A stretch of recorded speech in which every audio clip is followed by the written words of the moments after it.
मैं जो सब बात कर रहा हूं ना, इसमें कुछ भी मैं नया बात नहीं करने वाला हूं, बात जान लो। अभी जो जितनी बात मैंने करी 5 मिनट में, ये सब बातें आप जानते हो। बस दिक्कत यह है कि हम भूल जाते हैं। अच्छा, इसका कारण क्या है? हम किसके खानदान से आते हैं? हमारे पूर्वज कौन? बंदर। बंदर ही तो है हम लोग। अच्छा, बंदरों के ईश कौन? बंदरों के भगवान कौन? कपीश, हनुमान जी। अच्छा, हनुमान जी को श्राप क्या है? शक्ति की जरूरत होगी, भूल जाओगे तुम। हमारे साथ क्या होता है? हमारे में ताकत बहुत, शक्ति बहुत। शक्ति इसकी बात कर रहा हूं, जब भी मैं ताकत और शक्ति की बात करूं ना, ये हाड़ मांस पर मत जाना, इसकी बात कर रहा हूं मैं। ताकत सबके पास, भगवान ने दिया सबको, लेकिन हम भूल जाते हैं। यूज करने का याद ही नहीं रहता। किसको नहीं पता कि अगर हम कंसिस्टेंटली लगातार किसी भी काम को करें तो उसमें महारथ हासिल हो जाएगा? किसको नहीं पता? ये बताओ। पता सबको है, फिर भी नहीं करते। किसको नहीं पता कि मेहनत से कुछ भी हासिल किया जा सकता है? सबको पता, फिर भी हम करते नहीं। हनुमान जी को शक्ति याद दिलाने वाले कौन थे? जामवंत। हमारी जिंदगी में सर हमारे को जामवंत चाहिए होता है, और मेरे जैसा आदमी वो शायद जामवंत का रोल अगर कर ले। अच्छा, हर आदमी को जामवंत चाहिए, मुझे भी चाहिए होता है, हर आदमी को चाहिए, क्योंकि इंसान प्रजाति किसकी है? उस कपीश की, क्योंकि उसको शराब है भैया, भूलोगे तो तुम पक्का, मैं भी बोलता, आप भी बोलते हो। जामवंत तो चाहिए अपने को। जामवंत नहीं, वो आदमी फिर घूमता रह जाएगा। क्रिकेट में देखते होगे, जब बॉलर बॉलिंग करता है ना और बैट्समैन अगर छक्का मार दे तो बॉलर कैसा खिंचाता है उस पर? तेरी तो। स्टेडियम में कभी अगर नहीं देखे होगे, जाके देखना, खूब गाली गलौज चलता है, खूब। बॉलर बैट्समैन को देता है। अच्छा, बैट्समैन के पीछे विकेट कीपिंग वो बैट्समैन को देता है। उस वक्त बैट्समैन पलट के नहीं देता है। जो समझदार, जो मैच्योर बैट्समैन होगा, पलट के नहीं देगा। मालूम क्यों? क्या करने की कोशिश की जाती है? उसका मनोबल तोड़ने की कोशिश की जा रही है। इस बार तेरे को आउट कर दूंगा पक्का, इस बार तू नहीं खेल पाएगा, छक्का मारना, इस बार देख तेरा घुटना तोड़ूंगा मैं। ऐसा कर करके उसको डराने की कोशिश करता है। मोहम्मद अली के बारे में जानते हो? मोहम्मद अली जब रिंग में उतरते थे ना, वो सबसे पहले दुश्मन को मनोबल तोड़ने की स्ट्रैटेजी होती थी। पूछते थे हाइट कितनी है तेरी, आज तेरे को जमीन पर लिटा के पटक पटक के मारने वाला हूं। ये स्ट्रैटेजी होती है बेसिकली। दुश्मन का मनोबल तोड़ो पहले। मनोबल तोड़ने में कामयाब हो गए, उसको भी पता है कि तो फिर तो खेल तो इसका खत्म कर ही देंगे। खेल सारा मनोबल का है। 40 सिख 10 लाख सैनिकों को खदेड़ दिया सर, किसके भरोसे? शारीरिक दम के भरोसे, मनोबल के भरोसे। खेल सब मनोबल का है। हर इंसान ये जानता है, हर ताकतवर इंसान जानता है खेल मनोबल का है। अच्छा, दुश्मन की जब मैं बात कर रहा हूं तो ये दुश्मन हमारा बाहर नहीं है। हम अगर अपने केस में बात कर रहे हैं तो हमारा दुश्मन इधर ही। मेघनाथ की कहानी सुनाऊं? मेघनाथ पूरे रामायण में मुझे लगता है सबसे शक्तिशाली कैरेक्टर था, सबसे शक्तिशाली। वो हारा मालूम? मनोबल टूटने की वजह से। अगर उस आदमी का आदमी तो नहीं था, अगर राक्षस था, उस राक्षस का अगर मनोबल नहीं टूटा होता ना, मजा लेके कोई लंका पर चढ़ाई कर लेता, मजा लेके कोई लंका जीत लेता। उस मेघनाथ कह रहे थे, रावण का बेटा था वो। इंद्र ने एक बार रावण को बंदी बना लिया था, बंदी बना करके स्वर्ग में रख लिया था रावण को। ये मेघनाथ गया पीछे से, इंद्रजीत को दे बटाकते पटक पटक पटक के मारा। ना सिर्फ मारा, बाबूजी को छुड़ाया अपने, और इंद्र को ले आया बंदी बनाकर लंका। तो ब्रह्मा जी को पता चला भैया इंद्र को बंदी बना लिया, उधर लेके चला गया हो। तो ब्रह्मा जी गए लंका, मेघनाथ से मिले कि भाई क्या करते हो, स्वर्ग का सारा खेल बिगड़ जाएगा, उथल पुथल, मैनेजर को तुम ले आए इधर, छोड़ो उसको। तो बोले ऐसे नहीं छोड़ेंगे, वरदान देना पड़ेगा। बोले वरदान क्या? हम तुमको एक नया नाम देते हैं, इंद्रजीत आज से तुम्हारा नाम है। नाम हमसे काम नहीं चलेगा, ठीक है वरदान दो। तो वरदान का? अच्छा, ब्रह्मा जी से कोई राक्षस क्या वरदान मांगे? अमर बनाओ हमको। बोले अमर तो नहीं बनाएंगे, लेकिन एक चीज देते हैं, अमरता के बराबर होगा वो। तुम जब जब अपने कुल देवी का यज्ञ करोगे, तुम्हारे को एक ऐसा रथ मिलेगा, और जब तुम उस रथ में सवार होगे तो दुनिया का कोई भी दुश्मन तुमको कभी हरा नहीं पाएगा, दुनिया का कोई भी आदमी तुमको कभी मार नहीं पाएगा, जब जब उस रथ में तुम सवार होगे। यह ब्रह्मा का वरदान मेघनाथ को। मेघनाथ बोला ये तो बढ़िया है। अच्छा, देखो खेल कैसे होता है। जब लड़ाई हो रही थी राम लक्ष्मण और लंका वालों की, तो मेघनाथ ने भगवान राम तक को लक्ष्मण समेत नागपाश में बांध दिया था।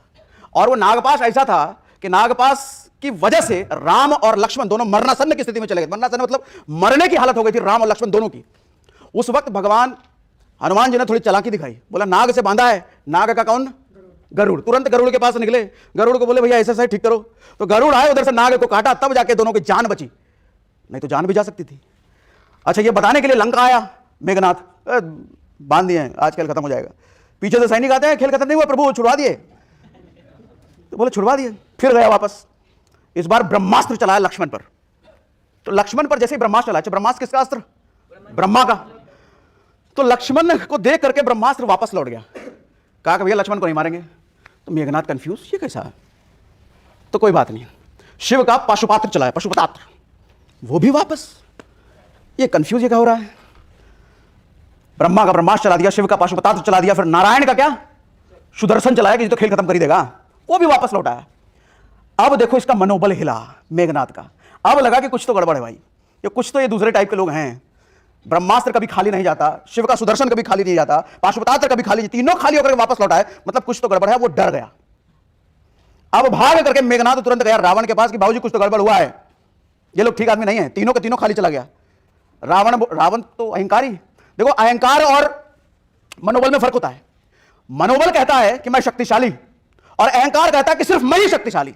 तो रावण का मोड उस वक्त कौन सा चल रहा था? सिर्फ मैं ही शक्तिशाली। वो कहता है तीनों फेल हो गए, कोई बात नहीं, तुमको ब्रह्मा दिया ना वरदान स्पेशल वाला, रथ वाला। बोला हाँ हम तो भूल ही गए थे। तो क्या करना है? तो कुलदेवी का जाओ जरा यज्ञ करो और लेके आओ रथ।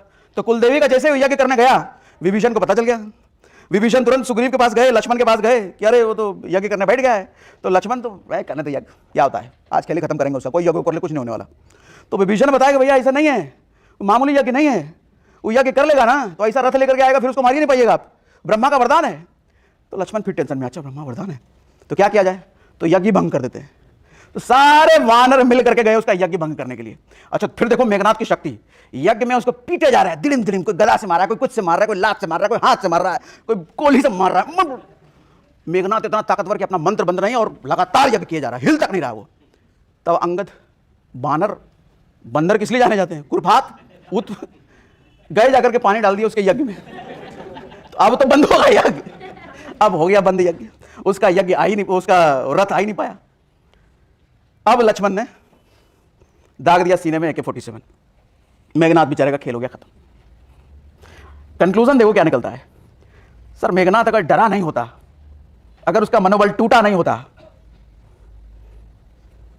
हराया नहीं जा सकता था उसको। अच्छा इसमें एक और लेसन है कि विभीषण अगर वो भेद नहीं जान रहा होता, वो सीक्रेट नहीं जान रहा होता, फिर भी नहीं हराया जा सकता था। अच्छा एक साथ दो चीजें निकल के आती हैं, अपने सीक्रेट्स अपने खास को भी नहीं बताने का, जो दुनिया में सबसे खास है आपका। चाणक्य तो कहते हैं कि अपनी अर्धांगिनी तक को नहीं बताने का, और अगर आप महिला हैं तो अपने पति तक को नहीं बताने का। कुछ सीक्रेट ऐसे होते हैं, क्योंकि इंसान ना वक्त और हालात का मोहताज होता है। कब अपना पलट के पराया बन जाए कोई नहीं जानता, कब दोस्त दुश्मन बन जाए कोई नहीं जानता, कब पत्नी दुश्मन बन जाए। देखो मैं भड़का नहीं रहा, ये नहीं करना, मैं घर तोड़ने वाला सेशन कर रहा हूं, घर नहीं तोड़ रहा मैं तो चाणक्य वाली बात कर रहा हूं। चाणक्य कहते हैं ऐसा। तो कुछ ऐसे सीक्रेट्स जो आपकी जिंदगी से संबंधित हैं, किसी को नहीं बताने का, किसी को नहीं। लेसन नंबर 2, पॉजिटिव थिंकिंग को लेकर के बड़ा मिथ चलता है लोगों में, पॉजिटिव सोचो पॉजिटिव सोचो, लेकिन आज तक कभी किसी समझाया नहीं गया कि पॉजिटिव थिंकिंग होता क्या है। अच्छा मुझे एक बात बताओ, कोई नशेड़ी दिन रात दारू दिए जा रहा, अंदर डाले जा रहा है, और पॉजिटिव थिंकिंग मेरा लीवर खराब नहीं हो सकता, मेरा लीवर खराब नहीं हो सकता, मेरा लीवर खराब होगा। पॉजिटिव थिंकिंग देखो ये नहीं होता है कि हम हमेशा सकारात्मक सोच रहे हैं। पॉजिटिव थिंकिंग ये होता है, अच्छा एग्जांपल समझाता हूं आपको। थॉमस अल्वा एडिशन के लैब में एक बार आग लगी थी, और आग जब लगी, एक साइंटिस्ट का धरोहर क्या होता है? उसका लैब। अच्छा हम जैसे आदमी का धरोहर क्या? सोना चांदी, घर बार, गाड़ी बंगला, सब बनाते हैं, तब धरोहर। लेकिन साइंटिस्ट का धरोहर होता है उसका लैब, उसकी पूरी मेहनत वही होती है, उसका सोना चांदी सब कुछ वही है। थॉमस अल्वा एडिशन का वो लैब ही जल गया, और जल करके एक एक चीज राख हो गई, धू धू धू धू धू धू। आस पड़ोस वाले देख के कहते हैं अब तो मर जाएगा, बर्बाद हो जाएगा, इतने सालों से लगा पड़ा था लैब में, ये अब इसका बचेगा नहीं, अब खेल खत्म। अल्वा एडिसन ने जब ये देखा तो अपने बेटे को बोलता है कि माई को बुला के लाओ। बेटा भी घबरा के, माई को क्या बुला रहे हैं, माई समेत अंदर तो नहीं कूदेंगे। माई को बुला के लाया, बोला देख लो, ऐसी आग आज तक जिंदगी में नहीं देखी होगी तुमने। ये आग सबूत है, हमारी सारी नाकामयाबियां जल के राख हो गई, कल से एक नई शुरुआत करूंगा। पॉजिटिव थिंकिंग ये नहीं है हमेशा सकारात्मक सोचते रहो। पॉजिटिव थिंकिंग ये है आपके साथ कुछ भी कैसा भी हो, उसमें सकारात्मक निकाल देने का, उसमें लॉजिक निकाल देने का, उसमें रीजन निकाल देने का। और रीजन नेगेटिव नहीं, वो पॉजिटिव थिंकिंग है। हमेशा पॉजिटिव सोचते रहो, क्या हो जाएगा उससे? यहां से बाहर निकलो, सिक्योरिटी गार्ड आपको कॉलर पकड़ के 2 तमाचा लगा दे। पॉजिटिव थिंकिंग क्या? पॉजिटिव थिंकिंग हुआ उसमें क्या? पॉजिटिव थिंकिंग हुआ। एक बार एक आदमी अपने भाई के साथ एक गांव से गुजर रहा था, तो गांव वालों ने जैसे उस आदमी को देखा, लगे गरियाने, ए कुत्ता कमीना हरामी कहेगा, फिर तू आ गया है, भाग यहाँ से। निकल गए भाई साहब गांव से बाहर। तो गांव से बाहर निकल करके कह रहे थैंक गॉड, भगवान तेरा लाख लाख शुक्र है। तो दोस्त कह रहा है कैसा आदमी है भाई, यहाँ 4 गाली खा करके आए हो और कह रहे हो थैंक गॉड। क्या थैंक गॉड इसमें, भगवान तेरा क्या शुक्र है इसमें? तो कह रहा मारा तो नहीं, रखा तो नहीं, लतियाने लग जाता तो क्या करते? सिर्फ गालियां देके छोड़ा ना, क्या बिगड़ा? कुछ नहीं बिगड़ा सर। पॉजिटिव थिंकिंग तो ये है ना। अब बताओ सिक्योरिटी गार्ड ने अगर लगाया तो आपको देखो एक छोटा बच्चा ना हमेशा चॉकलेट की चाहत रखता है, वो दिन रात चाहता है कि मुझे दिन रात चॉकलेट मिलता रहे, सुबह दोपहर शाम चॉकलेट मिलता रहे। ये उसकी पॉजिटिव थिंकिंग है ना? है ना? क्या कहना, फिर समझे ही नहीं। अगर उसकी पॉजिटिव थिंकिंग है तो उसको मिलना चाहिए ना। लेकिन उसकी माई क्या कहती है, 2 दिन पहले चॉकलेट मिला था, अब 1 हफ्ता तक नहीं मिलेगा, उसको नहीं मिल रहा। सर पॉजिटिव थिंकिंग आपकी जिंदगी में ना जो हो रहा है सर, उसका पर्पस समझो। आपकी जिंदगी में जो बीत रहा है उसकी वजह से कल आपके साथ अच्छा होगा या बुरा होगा वो निकालने की कोशिश करो। आज अगर बाइक चलाए सीखे बिना किसी को बाइक पकड़ा दिया जाए और वो आगे जाकर के गड्ढे में जाकर के गिर जाए, सर उसके साथ अच्छा हुआ या बुरा हुआ है? बताओ। बुरा हुआ। अरे अच्छा हुआ। अगर वो नहीं गिरता तो कल को पता नहीं प्रधानमंत्री को ठोक के आ जाता, कुछ भी हो सकता था ना। कल को पता चला खाई में गिरा देता। अभी तो कम से कम गड्ढे में गिरा तो चोट लगी होगी, कल को खाई में गिर जाता तो लौट के भी ना आता। सर पॉजिटिव थिंकिंग क्या कहती है, जो हुआ उसका कारण समझो ना। अब जिस आदमी को बात करना ही नहीं आता, अगर उसका सेल कन्वर्ट हो जाए, सर बुरा हो रहा है, बुरा हो रहा है, अच्छा नहीं हो रहा। सेल कन्वर्ट हो गया तो आप ये मानने लग जाओगे कि मुझे सब आता है, और जैसे मानने लग गए मुझे सब आता है, फिर आप अपने अंदर और इंप्रूवमेंट नहीं करोगे, फिर अगली सेल कन्वर्ट होनी बंद, और आप कहोगे मेरे पॉजिटिव थिंकिंग का कुछ फायदा नहीं हो रहा, मैं तो कब से पॉजिटिव थिंकिंग कर रहा हूं। कारण निकालने की कोशिश करो सर। कारण राम जी को जब बोला गया था ना कि बेटा तुम्हारो राजवाज नहीं मिलने वाला है, निकलो चुपचाप वनवास, कल से ऑर्डर आ गया है, कल निकलो चुपचाप। तो दशरथ पूरा दुखी थे बेचारे कि बेटे को बोलू कैसे ही है, और दशरथ के लिए एकदम जान प्राण थे राम, सबसे ज्यादा प्रिय थे राम। रोए जा रहे थे जब से कहीं ने बोला था कि भाई बोलना है। जैसे ही बताया, पता चला राम को दशरथ के सामने कि जाना है, राम कहते हैं अरे तो अच्छी बात है। अच्छी बात क्यों है? अब देखो पॉजिटिव थिंकिंग क्या होती है, वो कहते हैं कि ऋषि मुनियों के साथ रहने का मौका मिलेगा, नया कुछ सीखने का मौका मिलेगा, तपस्या करूंगा वहां जाकर के, तपस्या से अपने आप को और बलिष्ठ बनाऊंगा। और रही राज की बात, तो अपने भाई भरत को मिल रहा है, अरे बाप रे, इससे अच्छा क्या हो सकता है? भरत इतने कम उम्र में राज संभालना सीख जाएगा तो मेरा तो बोझ हल्का हो गया, मेरा राइट हैंड ग्रो हो जाएगा। सर ये होती है पॉजिटिव थिंकिंग। आपको अगर अपने ही घर से निकाल दिया जाए, क्या करोगे सर? वो भी 2 BHK, उसके पास 2 BHK नहीं था, पूरे धरती के राजा बनने जा रहे थे, पूरे धरती के आर्यवर्त के राजा। वहां बोले निकलो भाई। आपको अगर 2 BHK से घर से बाहर निकाल दिया जाए आपके भाई के द्वारा, क्या करोगे? तेरी तुरंत court case, high court, supreme court, state court, district court, पता नहीं कौन कौन सा कोर्ट, सुपारी उपारी का भी इंतजाम कर दो, पता चले आज से तो मेरा भाई नहीं है। क्यों भाई नहीं है? 2 BHK से निकाल दिया। लेसन नंबर 3, बुरे दिनों का हर किसी का कोटा फिक्स होता है। आपकी जिंदगी में कितनी मुसीबतें, कितनी तकलीफें, कितने दुख, कितनी जिल्लत जलालत आप झेल रहे हो, इन सब का एक कोटा फिक्स होता है। और सुख का भी कोटा फिक्स होता है, सुख का भी कोटा होता है। कोई अगर ये कहे ना कि मेरे बाबूजी ने जिंदगी भर दुख देखा, झूठ बोल रहा है वो। किसी के बाबूजी ने जिंदगी भर दुख नहीं देखा। जिंदगी भर दुख होता तुम पैदा कैसे होते हैं? कोई आदमी जिंदगी भर दुख नहीं देख सकता, कोई आदमी जिंदगी भर सुख भी नहीं देख सकता। सर कोटा फिक्स है सबका। दुख इतने टाइम के लिए, सुख इतने टाइम के लिए। दुख ये करोगे तो दुख, ये करोगे तो सुख। और दुख का जो टाइम होता है ना, ये जो बुरा टाइम होता है, ये जो मुसीबतों का समय होता है, मेरे हिसाब से ना ये मालूम भगवान आपको क्यों देता है? ये आपसे छोटे काम करवाना चाहता है। ध्यान से सुनना अभी जो कह रहा हूं, छोटे काम। आदमी जब जब बड़ा बनता है वो बहुत सारे छोटे काम, लगातार कितने सालों तक छोटे छोटे काम करके वो बड़ा बनता है। और जिस आदमी ने छोटा काम करना छोड़ दिया, छोटा काम नहीं किया, वो कभी बड़ा नहीं बन सकता। छोटे काम का एग्जांपल दूं, गरीब बना देता है, ये समझो। चाय बेचने का काम आज नरेंद्र मोदी कर सकते हैं क्या? आज नहीं कर सकते ना, आज वो बड़े बन गए हैं। अच्छा, आपका शरीर जब फिट है एकदम, सब कुछ टनाटन है शरीर में, सब कुछ, कोई दिक्कत कहीं कुछ नहीं है, एक्सरसाइज करने का मन करेगा क्या? हैं? योगा दौड़ भाग करने का मन करेगा क्या? सर जो लोग झाड़ू पोछा लगाते हैं उनसे पूछो, उनके घर में अगर अरबों की संपत्ति होती, झाड़ू पोछा लगाते क्या? नहीं ना सर, जो बच्चे पढ़ाई करते हैं 8-8 घंटे 9-9 घंटे पढ़ाई करते हैं, उनसे पूछो अगर उनको जो जिस चीज़ के लिए वो पढ़ाई कर रहे हैं अगर वो हासिल हो जाए 1 घंटे की पढ़ाई में, 8 घंटे वो करेगा क्या? अच्छा जिस दिन वो बन गया जो चाहना चाहता है, वो बनने के बाद 8 घंटे पढ़ाई करेगा क्या? आप बिजनेस कर रहे हो या नौकरी कर रहे हो, नौकरी में अगर प्रमोशन पाना चाहते हो, नौकरी में एक सीईओ बनना चाहते हो अपनी कंपनी के, सर जितनी रगड़ाई आज करनी पड़ेगी सीईओ बनने के बाद उतनी ही रगड़ाई, और वही सब रगड़ाई करोगे क्या?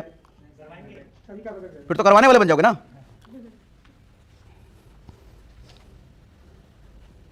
छोटे छोटे काम करवाने के लिए आपको बुरा टाइम दिया जाता है सर, क्योंकि छोटे काम किए बिना आदमी मजबूत नहीं बन सकता ना।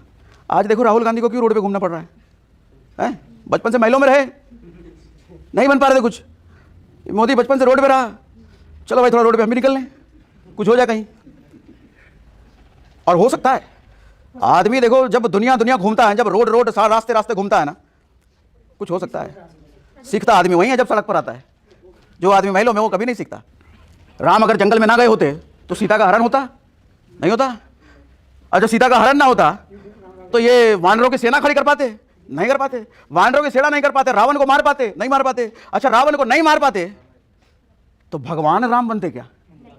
मामूली राजा रहते हैं, अयोध्या का राजा मामूली है, राजा बहुत राजा भी राजा है, कहानी भी नहीं बनती। ब्रह्मा जी वाल्मीकि को अप्रोच नहीं करते, वाल्मीकि भाई साहब फोन किए वाल्मीकि को, लिखना है, बोले क्या ऐसा तो हुआ है, नहीं बनती ना कहानी। बुरे दिन बुरा समय तकलीफें कहानियां बनाने के लिए दी जाती है आपको। कहानी तो तभी बनेगी जब बुरे दिन मिलेंगे। अच्छे दिनों में किसी कहानी कहाँ बनती है? हाँ क्या कह रहे हो? देखो अच्छे दिनों और बुरे दिनों का कॉम्बिनेशन अपने लाइफ में अगर बना के चले ना, तो मुझे लगता है कि कभी शायद बुरे दिन आए ही ना। हालांकि इंसान है हम ये बात भी भूल जाएंगे, ये कॉम्बिनेशन हमें बना के चलना है। फॉर एग्जांपल अभी जैसे कुछ दिनों से थोड़ी मैं कसरत पे थोड़ा ध्यान दे रहा हूँ, सुबह उठ रहा हूँ। जो आदमी आप देखोगे जो बहुत फिट होता है ना, बड़े बड़े बॉडी बिल्डर वगैरह को देख लो आप, वो कहीं भी टी शर्ट उतार देगा, कहीं भी स्टेज पे चढ़े दिखाने लग जाएगा। वो उसको दिखाने में मजा आ रहा है ना? नहीं। अच्छा वो मजा वो कब ले पा रहा है? अच्छा मेहनत करके खत्म कर दिया या मेहनत रोज कर रहा है? डेली कर रहा है। वो डाइट का डिसिप्लिन डेली फॉलो कर रहा है, लिविंग स्टाइल का डेली डिसिप्लिन फॉलो कर रहा है, एक्सरसाइज कर रहा है डेली। यानी कि वो एवरीडे मजा भी ले पा रहा है, एवरीडे सजा भी भुगत रहा है, एवरीडे वो भोग भी कर रहा है, एवरीडे वो योग भी। योग मतलब क्या? तपस्या। डाइट का डिसिप्लिन, एक्सरसाइज वो तपस्या है, और भोग क्या? वो जो कहीं चौड़ करके दिखा देता है वो। जिंदगी में भी अगर हम ये दोनों का कॉम्बिनेशन बना के चले ना सर, इंसान सबसे बड़ी गलती ये करता है कि जब वो छोटा होता है ना, जब वो गरीब होता है, ये कह लो, जब वो निठल्ला नक्कारा कुछ काम पैसा से नहीं आ रहा होता है उसके पास, सर वो बहुत मेहनत करता है बड़ा बनने के लिए। और जैसे थोड़ी बहुत उसको कामयाबी मिलने लग जाती है ना, वो अपने मेहनत का स्तर कम करने लग जाता है। आप देख लेना, आपके साथ भी हुआ होगा। आप अगर आज 0 के लेवल पे नहीं हो, 2 के लेवल पे, 3 के लेवल पे, 5 के लेवल पे हो, तो याद करो वो दिन जब आप 0 के लेवल पे थे, और 0 के लेवल पे जितनी मेहनत करके आप 5 के लेवल पे आए हो, आज उतनी मेहनत नहीं कर रहे होगे। ऐसा होता क्यों? पहले तो बता दो होता क्या है। एडवांस में चल रहा है लड़का, कैसे मेंटेन करें उसको? याद रख के सर पीछे मुड़ के भी देखते तो फिर मोटिवेशन अंदर से आता नहीं कि मैं करना स्टार्ट कर दूं फिर कुछ दिन करो फिर उसके बाद डाउन हो जाता है। ये हमारे पूर्वजों की वजह से होता है। पूर्वज कौन? शुरुआत में हमने बात की बंदर है ना, हम भूलने की नियति है हमारी। जामवंत चाहिए हमको टाइम टू टाइम। वो भी तो गंगा जी थे सर, वो भी तो गंगा जी थे। काका थे वो बंदरों के, एक लेवल ऊपर थे। और अगर 5 के लेवल पे पहुंचने के बाद आप वो 0 वाली मेहनत 5 पे भी करते रहो, सर 5 से कब 50 और 50 से कब 500 पे पहुंच जाओगे, आपको समझ नहीं आएगा। परेशानी यही होती है कि एक लेवल पे जाने के बाद हमारी मेहनत का स्तर कम हो जाता है। सबसे बड़ी गलती है आदमी की। अगर कुछ याद रखने के लायक है आज, तो ये याद रखो बस, क्योंकि तरक्की तो करोगे, सब तरक्की करोगे। संडे के शाम को अगर यहां पर टाइम पास करने के लिए बैठे हो, मतलब सीखने के लिए, तो कुछ तो चाहते हो आप अपनी जिंदगी में, कुछ तो बनना, कुछ तो करना चाहते हो आप। बुरे टाइम में कुछ लोग छाती पीटने लग जाएंगे, मेरा टाइम खराब है, मेरी किस्मत खराब है, भगवान मेरे साथ हमेशा ही बुरा होता है। इनके साथ परमानेंट बुरा होता है। कभी आप नहीं देखोगे ऐसे आदमी को संवरते हुए। होंगे, हर किसी के आसपास होते हैं, अड़ोस पड़ोस में कुछ लोग रोतलू टाइप, अरे मेरी किस्मत कुछ नहीं लिखा, बहुत आजमाए हैं, कुछ नहीं, बहुत ट्राई किए हैं, इनके साथ कभी कुछ नहीं होता, कभी सही नहीं होता है।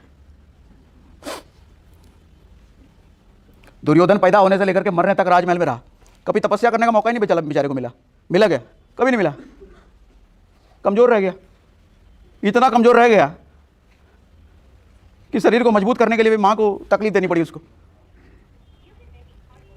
लेकिन ये पांडव जब ने तब वन में निकल जाते थे, बचपन से ही वन में रहे, जंगल में रहे, 12 साल का वनवास अलग झेल के आए। अब देखो, मैं और मेरी वाइफ साथ में एक दिन महाभारत का एपिसोड देख रहे थे, तो मेरी वाइफ कहती है कि यार ये क्या लाइफ थी इनकी, ये 12 साल वनवास किए, बचपन से भी वनवास में रहे, जब देखो ये लोग जंगल में रहते थे और वापस आए तो अपने भाई से लड़ने लग गए, फिर बेचारों का लाइफ तो कुछ अच्छा था ही नहीं। सर समझने की कोशिश करना, क्या करे हो? राज्य के लिए लड़े ना सर, उनको अपना हक नहीं मिल रहा। नहीं, राज्य के लिए तो दुर्योधन लड़ रहा था, ये तो धर्म के लिए लड़ रहे थे। इनका पर्पस अलग था ना, थॉट का लेवल अलग था ना इनका। देखो जब बड़ी चीज हासिल करने के लिए हम लड़ते हैं ना, तो छोटी चीजें अपने आप निकट निपट जाती हैं। आपका गोल अगर 10 लाख रुपए महीना कमाना है तो सर कब पता नहीं चलेगा, 50,000 रुपए महीने पे चले गए पता नहीं चलेगा। आपका गोल ही अगर 50,000 रुपए महीना कमाना है, खेल संघर्षों का है सर। हम जिस चीज के लिए, जिस चीज को पाने की इच्छा रखते हैं ना, संघर्ष हमको उसी के लिए लड़वाता है। जो नौकरी के लिए इच्छा रखते हैं कि 15-20 हज़ार का नौकरी मिल जाए लाइफ सेट हो जाएगा, सर 15-20 हज़ार रुपए पाने के लिए उसको उस भरपूर पापड़ बेलने पड़ेंगे। और कोई अंबानी अडानी जैसा आदमी देश पर राज करने का सोचेगा, उसका स्ट्रगल उस बराबर का होगा। सर हर आदमी के पास 24 घंटे ना, हर आदमी के पास 2 हाथ 2 पैर 1 दिमाग ना, यानी कि संघर्ष बराबर करना है उसको। अब आप चुनो कि आपको 15,000 के लिए संघर्ष करना है, 15 लाख के लिए करना है, बराबर है, तकलीफें बराबर आएंगी, मेहनत बराबर होगा। टाइम भी सीमित है। चॉइस क्या है आपको चुनो, 15 लाख, 50 लाख या 50,000। मर्सिडीज पाने के लिए सोचो, ड्रीम बनाओगे, इच्छा रखोगे तो मर्सिडीज के बराबर का संघर्ष होगा। फिर पता चलेगा कब मारुति 800 और ये सब निपटा दोगे, वो पता ही नहीं चलेगा वो। लेकिन 800 के लिए लड़ोगे जिंदगी भर तो बुढ़ापा निकल जाएगा, 800 हो सकता है ना आ पाए। अगला लेसन, मेरी बात समझ में आ रही है आप लोगों को? क्लिक कर पा रहा है? टाइम पास हो रहा है मस्त? यस बोल रहे हैं? कौन बोले यस भाई? क्या कह रहे हो? मंथन हो रहा है ना? पर्पस यही है मंथन, राजा यही है। ये सब तो मजदूर है, दिहाड़ी 100 रुपये डेली। काम ये छोटा छोटा या बड़ा नहीं होता, काम को देखने का नजरिया छोटा ही बड़ा होता है। एक बात बताओ, नीरज चोपड़ा को हम लोग सब जानते हैं आज के टाइम में। नीरज चोपड़ा का नाम सुनने के पहले कितने लोग जेवलिन थ्रो को जानते थे? जेवलिन थ्रो भी कोई खेल होता है? मैं नहीं जानता था। हिंदी में जानता था कि भाला फेंक होता है, अंग्रेजी में नहीं जानता था, हिंदी मीडियम से पढ़ा हूं ना। नीरज चोपड़ा के बारे में सुना तो पता चला अच्छा जेवलिन थ्रो क्या होता है? जेवलिन थ्रो भाला फेंक, वही भाला फेंकने वाला। अच्छा हम तो भाला फेंक भी जानते थे।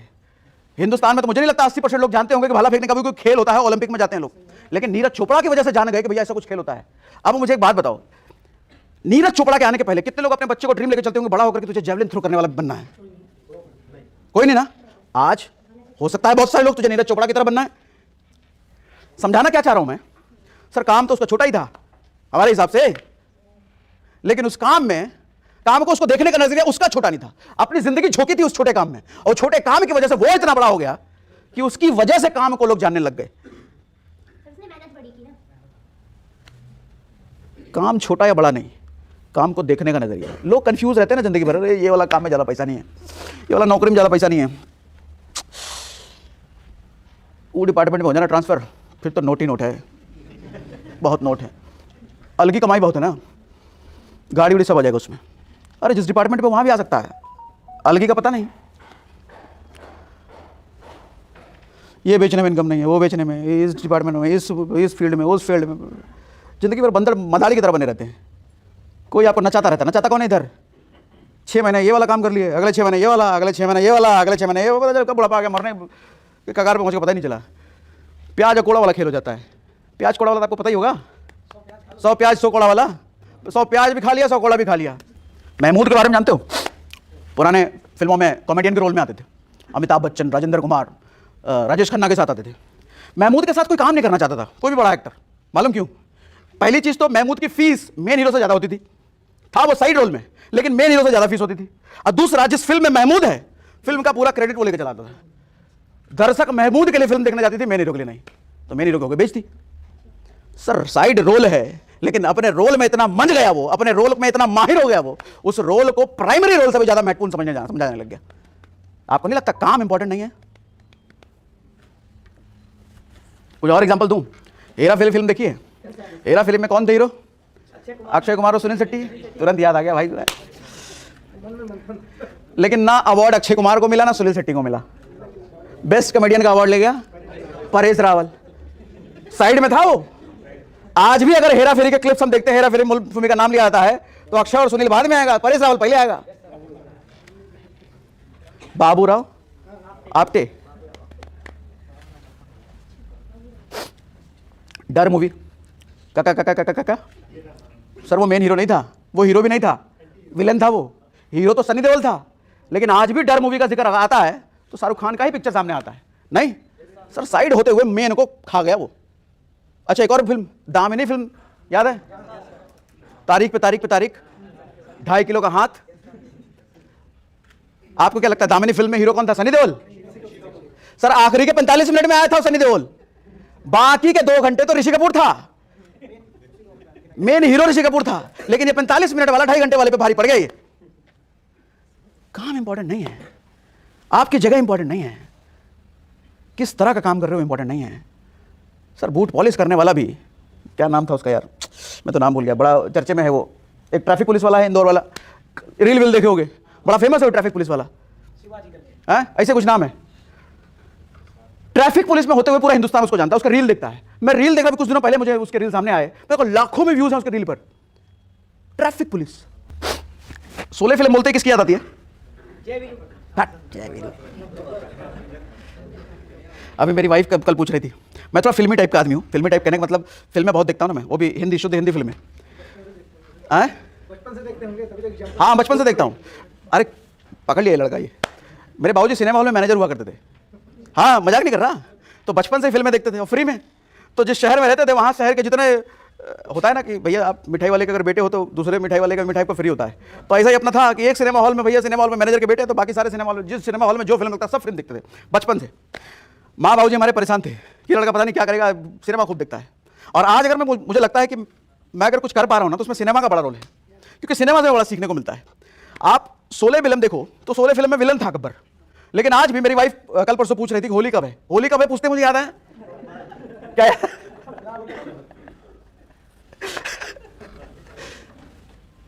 जय वीरू को याद नहीं आया इस लाइन पर, गब्बर का याद आया। कौवा बिरयानी। आपसे पूछता हूं फिल्म की हीरोइन कौन थी जरा बताओ तो, कुछ को ही पता होगा। और अभिषेक बच्चन हो सकता है कि थोड़े और लोगों को पता होगा उस फिल्म का हीरो अभिषेक बच्चन था, लेकिन कौवा बिरयानी वाला कैरेक्टर सबको पता है, विजय राज। सर विजय राज ने नहीं सोचा होगा कि उस रोल की वजह से वो ऑल इंडिया फेमस हो जाएगा, सोचा होगा क्या? बस काम में अपने आप को झोंक दिया उस बंदे ने, कॉमेडी का लेवल एकदम अंदर से निकाल के उसने दिया। जनता ने पसंद किया, मेन हीरो को साइड, हीरोइन को साइड, वो फेमस हो गया उससे। मैं आपको समझाना ये चाह रहा हूं कि जिस जगह पर हो सर उसकी महत्ता नहीं है, जिस काम में हो उसकी महत्ता नहीं है। नाई भी हो तो ऐसा बाल काटो कि पूरे देश में चर्चा हो। बूट पॉलिश भी करते हो ऐसा बूट पॉलिश करो कि नरेंद्र मोदी बूट पॉलिश कराने आप ही से आए। ये नहीं कह रहा बूट पॉलिश का दुकान खोल लो। दोस्तों, अक्सर हम अपनी जिंदगी की तकलीफों के लिए हालातों को दोष देते हैं, कभी किस्मत को, कभी लोगों को और कभी अपने समय को। लेकिन क्या आपने कभी सोचा है कहीं आपकी तकलीफों की असली वजह आपकी अपनी सोच तो नहीं? आज की वीडियो में सागर सिन्हा सर ने हमें यही समझाया है कि तकलीफें हमें तोड़ने नहीं बल्कि बनाने आती हैं। और सबसे बड़ी बात, कोई भी काम छोटा नहीं होता। जी हाँ, कोई भी काम छोटा नहीं होता। एक छोटा सा कदम, एक छोटा सा काम आपकी जिंदगी की दिशा बदल सकता है। सर ने बताया कि अक्सर लोग बड़े बनने के लिए बड़े मौके का इंतजार करते रहते हैं, लेकिन सच यह है कि छोटे काम से ही इंसान बड़ा बनता है। जो लोग छोटे काम को इज्जत देते हैं, उसी काम को पूरी ईमानदारी से करते हैं, वही आगे चलकर बड़ी सफलता हासिल करते हैं। तकलीफें स्थायी नहीं होती, लेकिन उनसे सीखा गया सबक आपकी जिंदगी बदल सकता है। जब आप बहाने छोड़कर जिम्मेदारी लेना शुरू करते हैं, तभी असली बदलाव शुरू होता है। तो फैसला आपका है, आप अपनी तकलीफों को अपनी कमजोरी बनाएंगे या अपनी सबसे बड़ी ताकत। तो दोस्तों, अगर आपको आज की वीडियो पसंद आई हो और आप भी सागर सिन्हा सर के फैन हो, तो वीडियो को लाइक करना और चैनल को सब्सक्राइब करना मत भूलिए, क्योंकि अगली वीडियो शायद आपकी जिंदगी बदल दे।